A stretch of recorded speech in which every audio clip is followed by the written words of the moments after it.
وعباد الرحمن الذين يمشون على الأرض هونا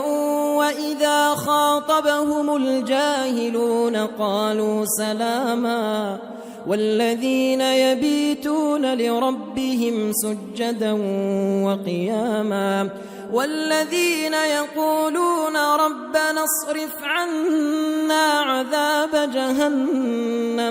ربنا اصرف عنا عذاب جهنم إن عذابها كان غراما إنها ساءت مستقرا ومقاما والذين إذا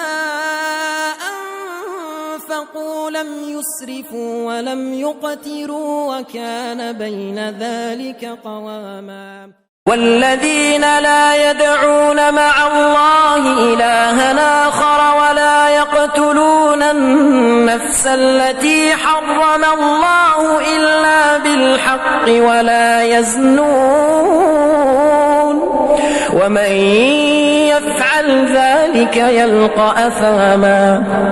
يضاعف له العذاب يوم القيامة ويخلد فيه مهانا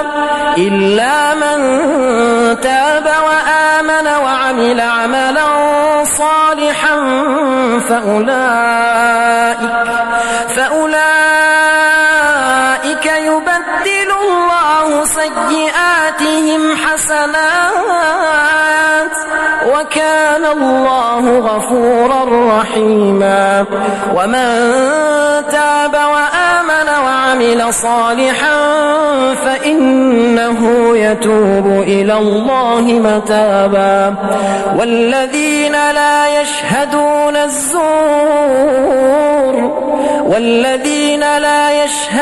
الزور وإذا مروا باللغو مروا كراما والذين إذا ذكروا بآياتنا لم يخروا عليها صما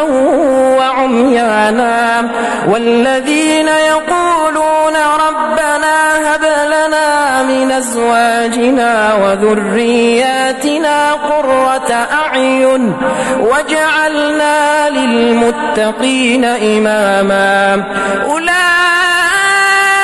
يجزون